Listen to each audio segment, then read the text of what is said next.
పుష్పగిరి క్షేత్రం కృతయుగం నాటి దేవాలయం అండి. ఇది కడప జిల్లాలో చెన్నూరు మండలానికి అతి దగ్గరలో ఉంటుందండి. ఈ క్షేత్రాన్ని దక్షిణ కాశీగా అని కూడా పిలుస్తారండి. ఎందుకంటే ఇక్కడ పితృదేవతలకు పిండాలు పెడతారు. కాశీకి వెళ్ళలేని వాళ్ళు ఇక్కడ పిండ ప్రదానం చేయొచ్చండి. పిండ ప్రదానాలు చేస్తే పితృదేవతల ఆత్మ శాంతిస్తుంది. ఇక్కడ అంత పుణ్య నదీ తీర్థం అండి ఇది. కార్లందు ఇక్కడ పార్కింగ్ చేసుకోవచ్చండి. ఒక సైడు కొండ, ఇంకో సైడు ఏరు, మధ్యలో దేవాలయం. చూడడానికి కనుల పండగగా ఉంటుందండి ఈ దేవాలయం. ఎన్నో యుగాల నాటి దేవాలయమైన చెక్కు చెదరకుండా ఎన్నో శిల్పకళలతో అలరారుతుందండి ఇప్పటికీ కూడా. కార్తీక మాసం, ధనుర్మాసం ఇలా పర్వదినాలలో అయితే భక్తులు ఇక్కడ చాలామంది ఉంటారండి. మిగతా రోజుల్లో పెద్దగా ఉండరు. శివుడు, విష్ణుమూర్తి ఒకే ఆలయంలో పూజలందుకునే పుణ్యక్షేత్రం ఈ పుష్పగిరి క్షేత్రం. ఇలా లోపలికి ఎంట్రన్స్ అవ్వగానే ఫస్ట్లోనే టెంకాయ లంగడి ఉంటుందండి.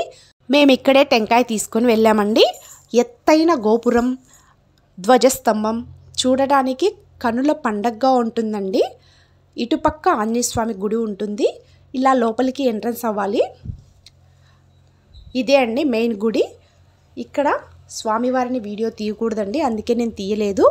ఇలా బయటికి వెళ్తే పెన్నా నది ఏరొస్తుందండి. మనం స్నానాలందు చేయాలనుకుంటే అక్కడ చేయొచ్చు. ఇది పంచగంగా నది అంటారండి. ఇక్కడ 5 నదులు కలుస్తాయంట. పెన్నా, చెయ్యేరు, కుందు, చిత్రావతి, పాపాగ్ని అనే 5 నదుల నీళ్ళు ఇక్కడ కలుస్తాయంటండి. కాశీకి వెళ్ళి పిండ ప్రదానం చేయలేని వాళ్ళు పుష్పగిరి క్షేత్రానికి వచ్చి పిండ ప్రదానం చేసుకోవచ్చండి. పితృదేవతల ఆత్మకు శాంతి కలుగుతుంది ఇక్కడ చేస్తే. ఈ దేవాలయంలో మహాశివుడు వైద్యనాథేశ్వరుడుగా, మహావిష్ణువు లక్ష్మీ చెన్నకేశవుడుగా పూజలు అందుకుంటున్నారండి ఇక్కడ. ఈ గుడి లోపల వీడియో తీయకూడదండి, అందుకే నేను లోపల తీయలేదు. ఓన్లీ బయట మాత్రమే చూపిస్తున్నాను. ఆది శంకరాచార్యుల వారు ఇక్కడ మొట్టమొదటిగా శ్రీచక్ర పీఠాన్ని ప్రతిష్ఠించారంటండి. అంత పుణ్యక్షేత్రం ఈ పుష్పగిరి క్షేత్రం.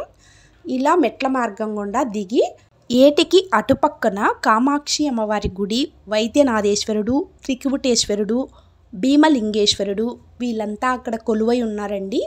అక్కడ ఆదిశంకరాచార్యుల వారు మొట్టమొదటిగా ప్రతిష్ఠించిన శ్రీచక్రపీఠం దర్శించుకోవచ్చండి. అటువైపుకు వెళ్తే మేమైతే వెళ్ళలేకపోయాము. మేము ఇక్కడే కాసేపు ఏట్లో కొంచెం స్నానాలు అవి చేసుకొని, పిల్లలు ఎక్కువసేపు ఇక్కడే ఏట్లో ఉండడానికి ఇష్టపడ్డారండి. ఏట్లో స్నానాలు చేసేటప్పుడు చాలా జాగ్రత్తగా పెద్దవాళ్ళు పిల్లల్ని చూసుకుంటూ ఉండాలి. ఎందుకంటే ఇక్కడ సుడిగుండాలు అవి ఉన్నాయన్నారండి. అందుకు చాలా జాగ్రత్తగా ఉండాలి. ఇన్ని యుగాలైనా ఈ క్షేత్రానికి ఇంత మహిమ ఉంది అంటే ఈ క్షేత్రంలో ఎంతోమంది దేవతలు సంచరించారని ఇక్కడ స్థల పురాణం చెప్తుంది.